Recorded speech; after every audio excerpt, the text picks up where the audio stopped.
Okay, great. So Keith, we're spending a lot of time together. Yeah, this is terrific. Keith and I are involved with the OECD AI expert group, and we've had a chance to have lots of interaction over the past year, and hoping in this panel discussion to pick up some of the key themes that have been part of those conversations. Yeah. It's wonderful to have you here in Toronto. We're thrilled. And following on from Jensen, your CEO's visit last week. It's a tough act to follow. And NVIDIA is a wonderful sponsor of ours, and really appreciate all your efforts in that regard. So I'd like to put some questions forward, Keith, and look to you to answer them in whatever way. You bring a global view, which I think is powerful.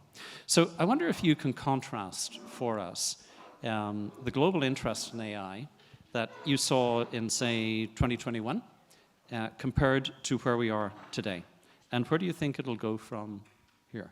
Yeah, I think the time perspective is interesting because really this thing we refer to, Jensen, I think, refers to the modern era of AI, right? And so let's just get some perspective of what that is. So the modern era, because AI is not a new thing, right? Some of the people in this room have been studying it for 30 years. It can probably go back 50, 60, 70 years, depending on your historical perspective. But the modern era of AI is probably about a dozen years old, right? I mean, there's a series of things that started happening around 2012 and then going forward that we think about this modern era. But as was noted earlier, Canada was the first nation to have an AI strategy, a sovereign AI strategy back in 2017. So that was about 5 years later, and so it's only been about 6-7 years since then, right? So this is all relatively new history, right? And if you look at, so you asked about 2021, which is interesting because that's the last year that Stanford released the results of their Global AI Vibrancy Index, which was very, very good, actually, if you go online and take a look at it. And at that time, because I took a quick look this morning, Canada was ranked third out of the G7 for AI R&D, and it was ranked, I think, fifth in the world overall for AI research and so forth. So, very good rankings. I don't know what the there's no current data from that particular index, but my recommendation to Canada and all countries, and pretty much this is all that I do, is not to over-index on indexes, and not to focus too much on that. I'm not saying benchmarks aren't important, and that can be informative, but I don't think they're overly important. I think it's much more important to think about just the effects at home. Global prestige and global competitiveness is relevant, but is Canada doing the things it needs to do to unleash the human potential of its scientists and its entrepreneurs and its creative persons? Is it doing what it needs to do to attract and retain the world's best talent? Is it doing what it needs to do to give people the tools they need to do their life's work here in Toronto, in Canada, in Montreal? And I think these questions are less about the global indexes and more about the things happening here, because ultimately, I think Canada knows that it's probably fallen behind in some of those areas. It's doing well in some respects and not so well in others. And the bad news is there's not really great data on some of these things. I think you're really, you have to almost operate on a gut feeling. And I think the gut feeling is that this is a good time for Canada to up its game.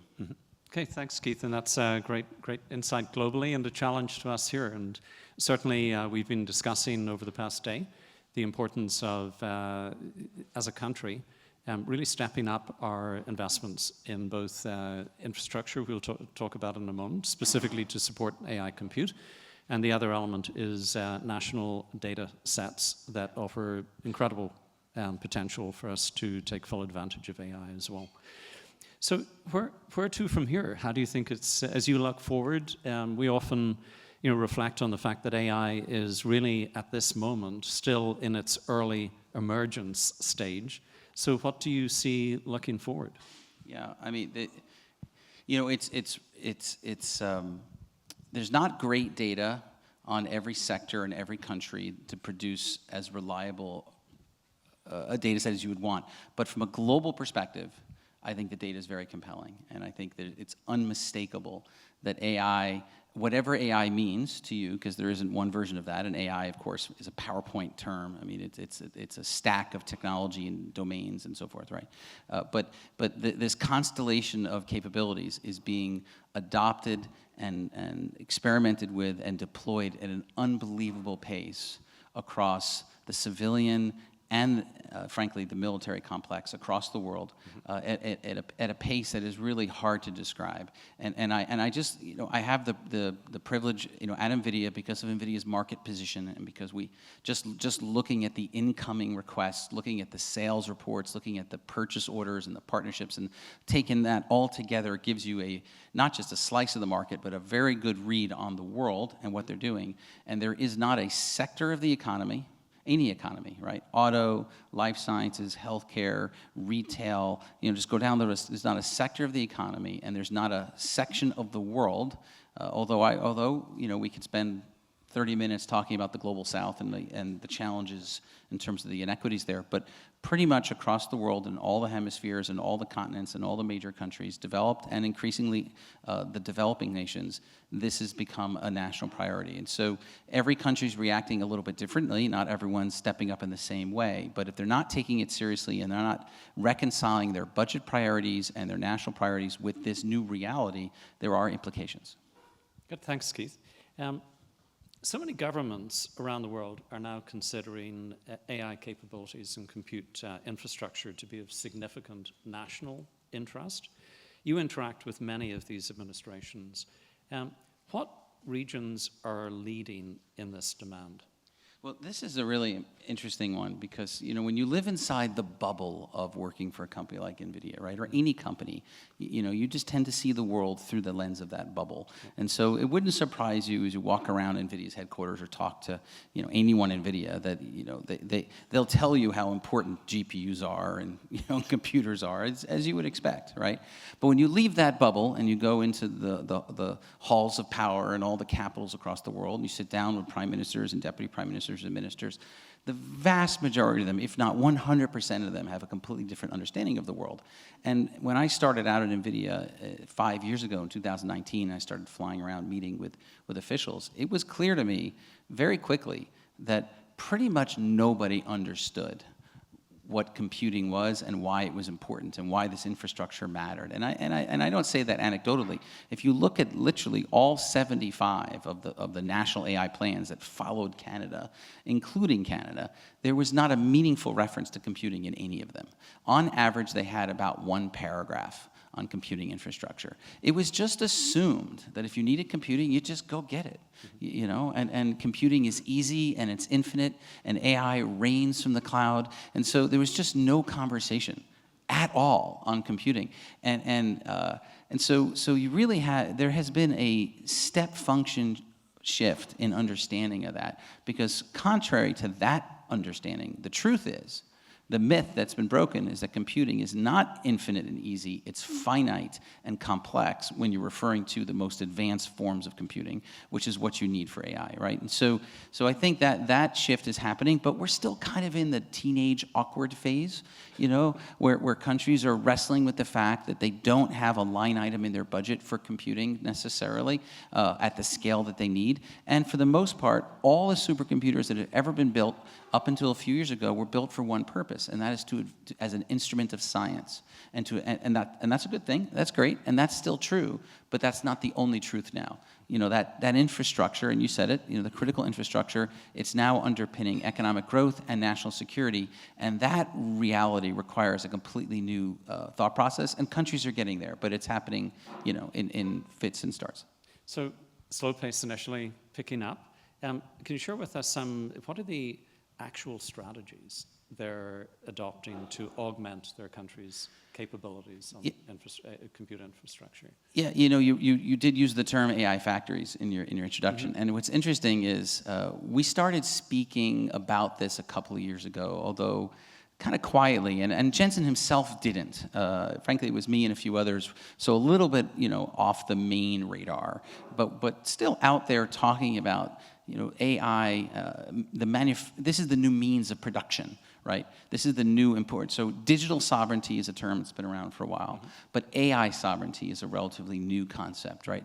The importance of being able to produce AI at home within your borders, having the skills, the data, the infrastructure to manufacture AI, right? And an AI factory is not meant to be an overly complex topic, right? Data goes in, AI comes out, right? This is what you're manufacturing. And, it's not hard to understand energy independence or sort of the ability to produce energy at home, and countries, including Canada, that can extract resources out of the ground and then refine that into usable energy sources, achieve some form of energy independence. And that affects your economy, it affects a lot of things, right?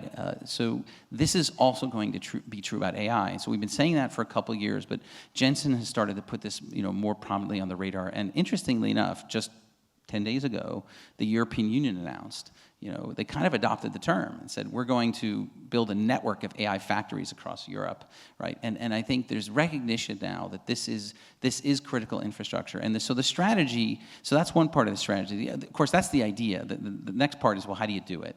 And countries are all organized differently. They have different political dynamics, different economic realities, right? So no country is exactly the same. There's basically an N of one when it comes to this thing. But if there's one overarching theme that we're seeing over and over again from Japan to India to Europe, that would be public-private partnerships of different flavors, but governments and industry working together. Of course, I throw academia in there just to keep it clean, but essentially public-private partnerships to advance this together versus one or the other taking, leading itself. And that is very clearly, I think, the path forward. So the sovereign concept is something that it hasn't been discussed much yet in Canada. If I'm interpreting you correctly, Keith, that would mean that we would be leveraging our own talent with our own data, so our own health data, for example, which is reflective of global diversity, is trusted in a single payer system, and can offer enormous potential, like cities data as well, climate data, agricultural data. So I assume what you're pointing to is with our own talent, using our own data, we would build and develop our own products and solutions. On the flip side, am I correct in saying that if we don't get that right, we may be using talent from elsewhere and challenged to retain the talent we have here because compute and data are so important to them. And when it comes to the data that we'll be using in that scenario, we would be using other countries' data or whatever scraps they choose to share with us, and we would be dependent on their products and solutions. That sounds like something we just absolutely have to ensure does not happen. And I think what you're pointing out is the importance of Canada to adopt a strategy similar to what you're saying that ensures that that scenario never occurs. Is that a fair? Well, yeah, I mean, it's the talent and the skills, it's the data and the models, and it's the infrastructure, right? It's all three. You want to have some measure of independence on all three levels. Mm-hmm. You don't need to have all of it all the time in every dimension, but having none of it or having a dwindling leadership role in one of those categories will affect things. So from a computing perspective, consider this. The 100% of all the world's supercomputers sit in 32 countries. That's it. So there are 192, 95 countries, whatever, right? So, but just roughly speaking, 80% of the world's countries do not have the infrastructure to compute a large language model, straight out, right? That's going to have geopolitical and economic consequences in the years ahead, right? But even within the wealthiest countries, the OECD countries, like the United States and Canada and Japan and others, there's a divide even within countries. So that is not just across countries; it's also within sovereign countries, right? And only the top institutes have access to the data and the computing for their researchers. But when you leave those top institutes and you go out into the broader communities, the indigenous communities, the rural communities, there's a real issue of inclusiveness and access. And this is true in the United States. This is true everywhere. So it's true in Australia. It's true in every country. So I think that this issue is playing out both globally in terms of across nations. It's playing out within nations. And ultimately, again, you don't need to own the whole value chain. No country, including the U.S., is going to own the whole value chain for everything.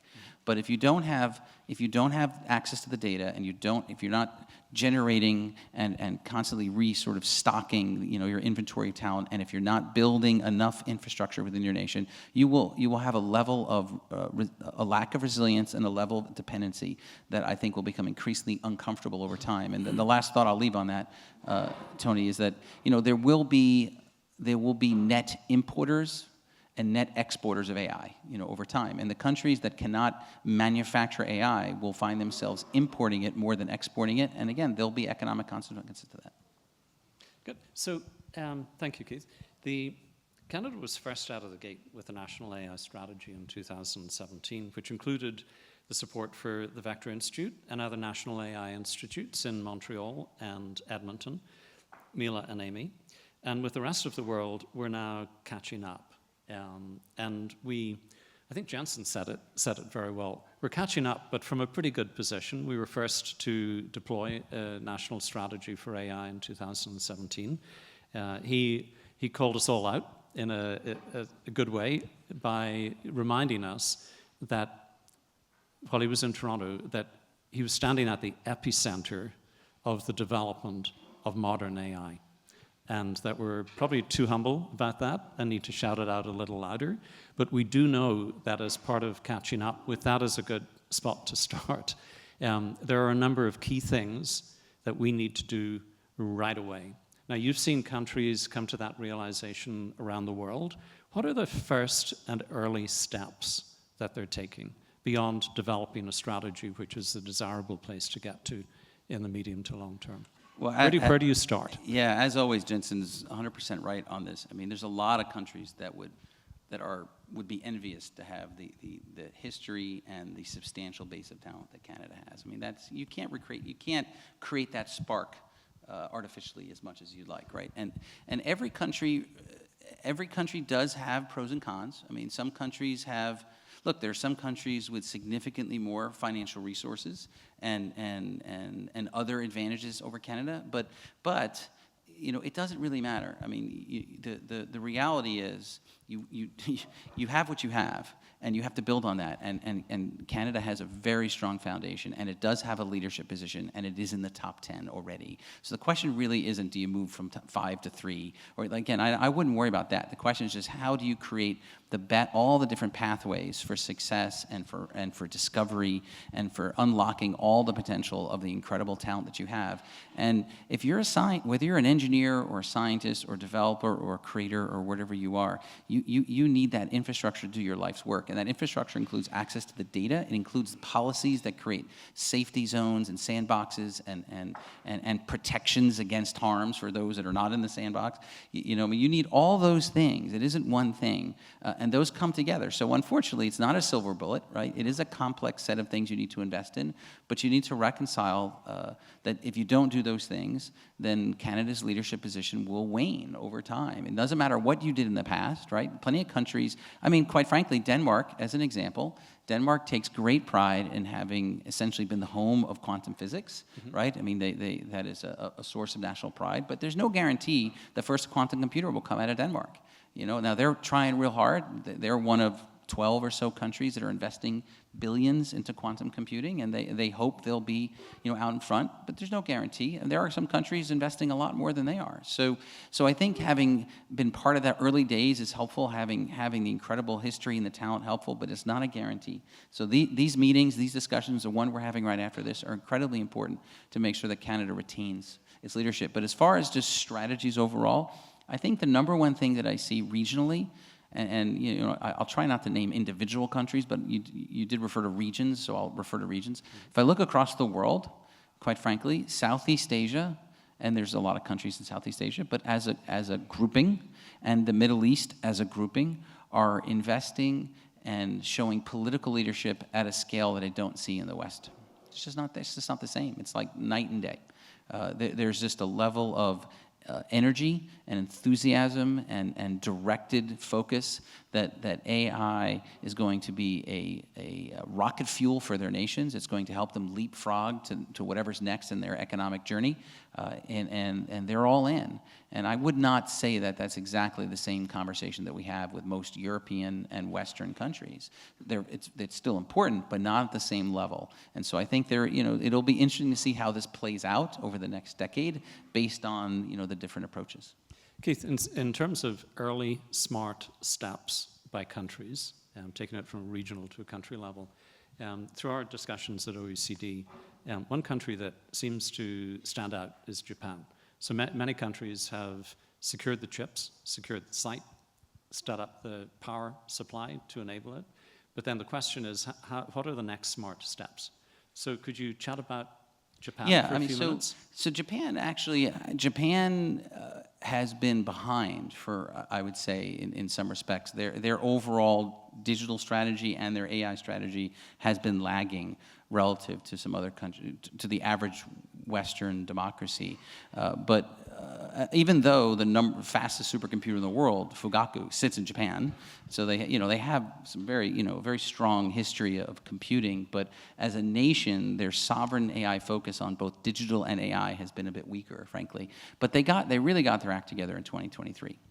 They just did. They got their act together. A few countries actually got their act together, and that was one of them. And they went from having no strategy and no commitment to beyond AI for science in terms of the broader economic strategy. That really kicked into gear last year, and at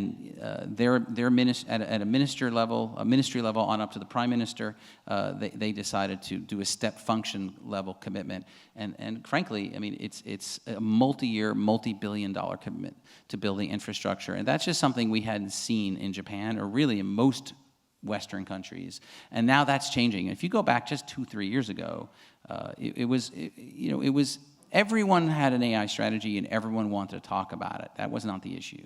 But as far as making actual commitments, true financial commitments, operational commitments to scale, that didn't happen until post-ChatGPT. And we actually talk about it, sort of pre-ChatGPT and post-ChatGPT. And one interesting anecdote. So if you recall, ChatGPT came out in November of 2022. As it turns out, just a few weeks later, as a total fluke, the OECD had its every 5 years, so it doesn't happen that often, they have a thing called the OECD Digital Ministerial, where they bring the digital ministers of the world together. And it just happens to have been the first week in December of 2022, so very shortly after ChatGPT hit. And actually, at that point, the general media was not aflame yet. The crazy, it was building, but the big story hadn't hit, quite frankly. That didn't happen until January. But 2 weeks after ChatGPT came out, I was in the Canary Islands with the world's digital ministers, and ChatGPT is the only thing they wanted to talk about. It dominated the entire meeting. It was in the opening keynote by Spain's digital secretary. It was in every room. So it was really the governments that picked up on it very, very early. I mean, I was surprised, and I came back to NVIDIA and I started talking to people, and it honestly wasn't until about a month later that the rest of us at NVIDIA really saw it across the world, across all the industries. So it took about a month. So I would say it was very interesting how quickly the governments picked up on it. And in 2023, we saw a significant shift in mindset and a level of urgency and imperative, recognizing that this is real, this is happening, we need to invest, and we have to get serious.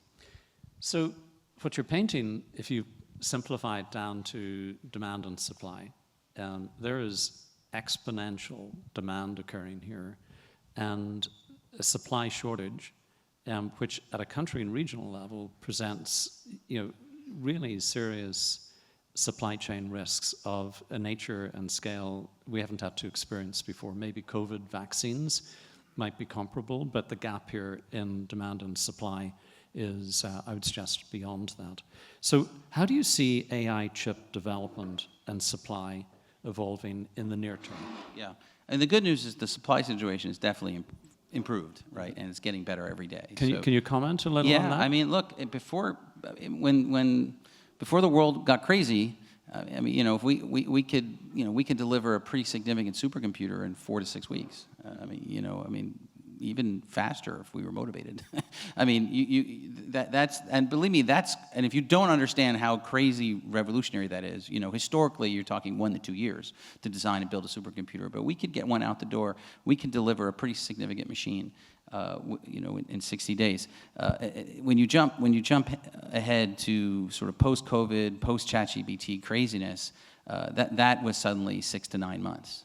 And so, you know, if you're talking to us in July, you know, we're not going to be able to deliver something to you until almost next summer, you know, the following spring. And so that changed the timelines. And there are some products in the value chain, not everything, but there are some aspects of the products that could be a year out, 52 weeks supply chain delays. So you know, that was the worst case. It's getting much better now. That's coming down. But the demand is so high that even as we improve the supply chain, you know, you're just struggling to meet demand. So there is definitely, so all those things are true. Again, I think that some of those things are geopolitical and they're out of our control. Some of those things are just structural based on the way things go. And some of those things are just manufacturing innovations and working very closely with TSMC and our other partners to try to close those gaps.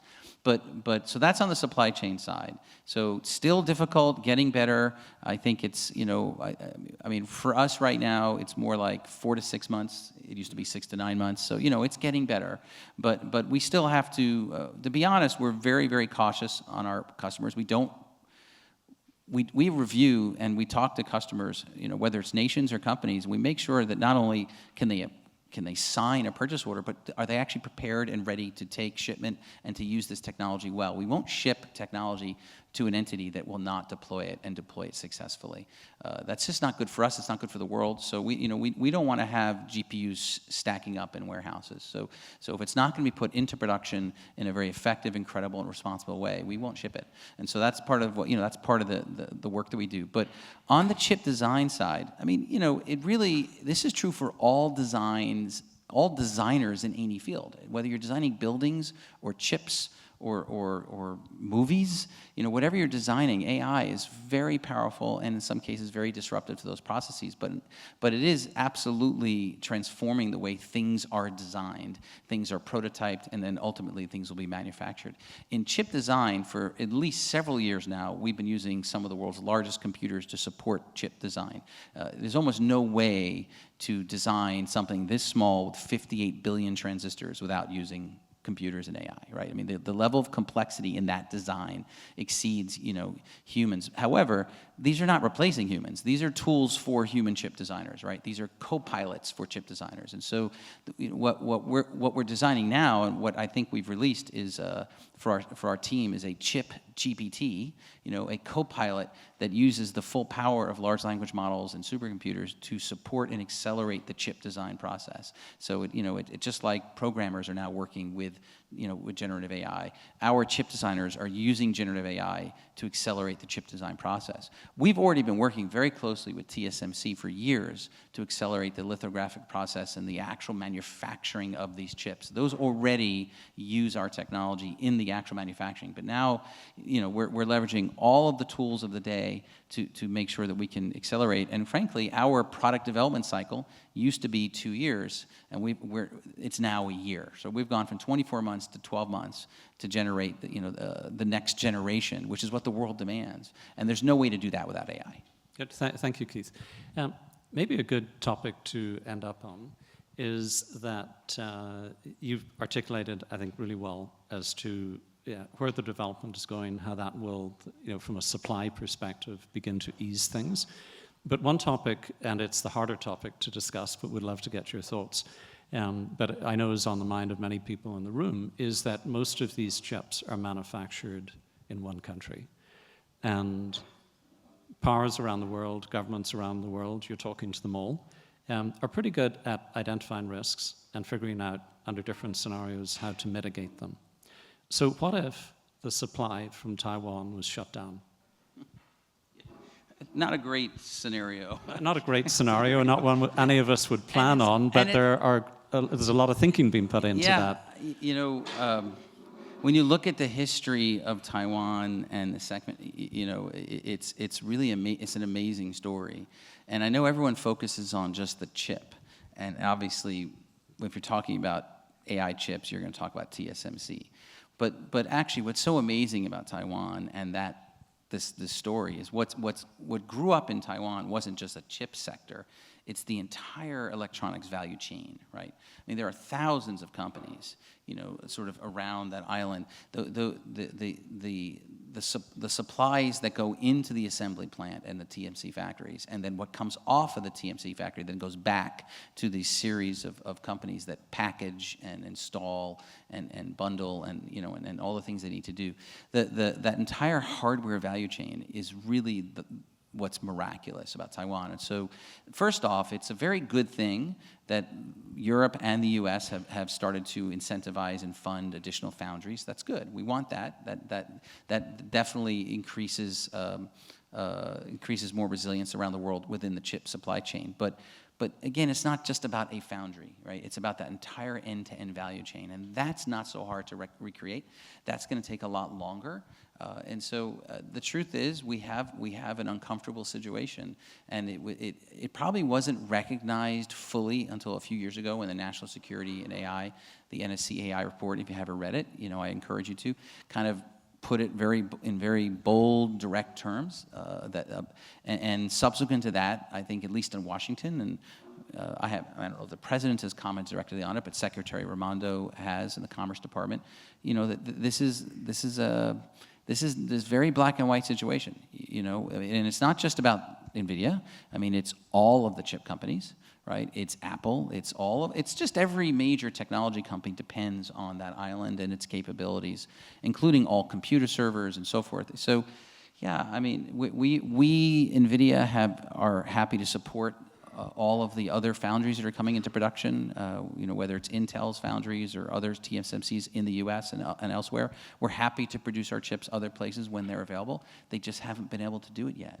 And so we're just as interested in supporting the more globalized value chain when it's up to speed. Until then, hopefully, you know, the US and other countries and China will continue to maintain the status quo, because that is the best thing for the global economy. Would certainly agree with that. So, Keith, you and I have another meeting to go to. Yeah, we do. Look at that. So, thank you so much. Your insights, for sharing them, and also how pragmatic your responses have been as well. So, thank you again. Thank you, everybody. It's been great to see you. Bye. All right, let's go do it again.